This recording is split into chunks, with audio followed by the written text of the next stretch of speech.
Sveiki kolegos, šiandien noriu su jumis pakalbėti apie štai tokį marškinių švarko apačios apdorojimą, ties pokraščiu, ties šituo kampu. Kadangi šitas švarkas yra pasiūtas iš gana standaus lino maišyto su medvilne, pats audinys yra pakankamai storas ir tai marškiniai bus toks kaip švarkas, jie bus dažnai atsegami ir dėvimi atsegti. Man norėjosi, kad va štai šita apačia, šitas kampas būtų pilnai gražiai užsiūtas, kad nebūtų matyti jokių overloko apmėtymo. Be abejo, kad čia nebūtų tas dvigubas palenkimas, taip kaip daromas klasikiniuose plonuose marškiniuose. Todėl noriu jums parodyti, kaip darau va štai šitą kampą, galbūt ir jums patiks šitas apdorojimo metodas.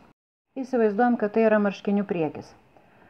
Pirmiausia, reikia paklijuoti pokraštį iki lenkimo linijos. Tada aš jį apmėtau iš gerosios pusės, prilyginu per lenkimo liniją. Sekantis darbas, palenkiu pokraščio apmėtymą maždaug 5-6 mm į vidų ir nupeltakiuosiu iš gerosios pusės maždaug 2-3 mm atstumu nuo krašto. Viską darau kontrastingais siūlais, kad jums būtų patogiau ir lengviau.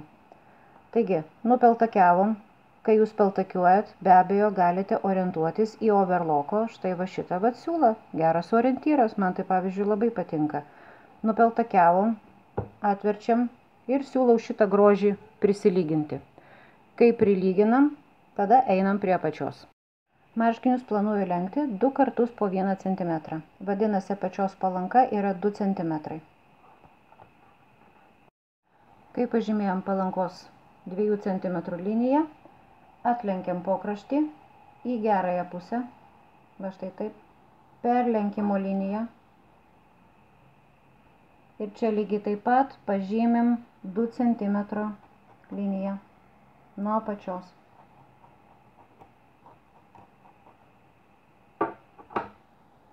Dabar užsiūsim pokraštį štai per šitą lenkimo liniją.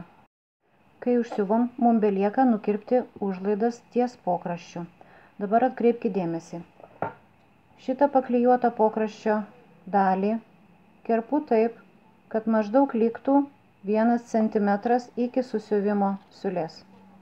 Ir į kampą nukerpu mažiau. Marškinių dalį ties pokraščiu kerpu mažėjančią tvarką. Va štai taip. Palieku va tokį persilenkimą, kad šitoje vietoje nesigautų toks įkritimas iš užlaidų. Verčiam. Ištaisom kampą.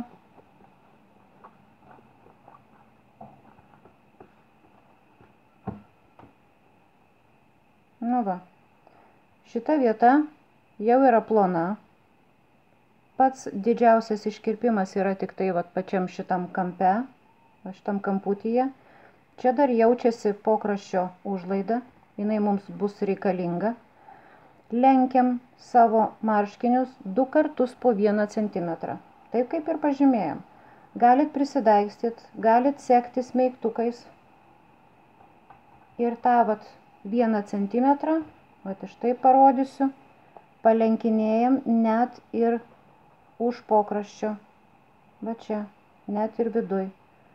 Kad atlenkus pokraštį, va štai čia. Va čia jūs turite matyti 1 cm.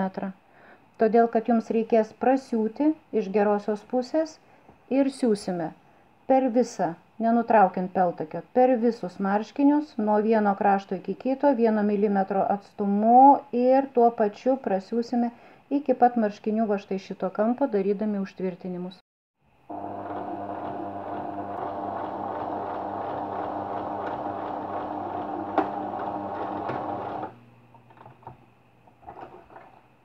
Vuolia, darbas padarytas, kampas gražus.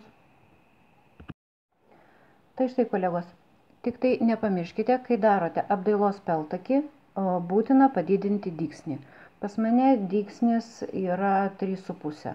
Galbūt ant jūsų audinio reikės ir 4 ar 2,8. Vienu žodžiu, paimat gabaliuką, pasibandot, pasižiūrit, kad kadangi tai yra stora, tai kad mašina nedarytų labai tokio tankaus ir negražaus peltakio. Tai va, užsiūta, viskas gražu, kai eis marškiniai, va tai va lapatuos ir nebus matyti jokio overloko. Kampas pakankamai va čia plonas, švariai gražiai užsisiuva. Tikiuosi, kad jums šita pamoka yra naudinga. Su jumis buvau aš, Ramunė Savilienė. Nepamirškit paspausti like ir iki kitų susitikimų.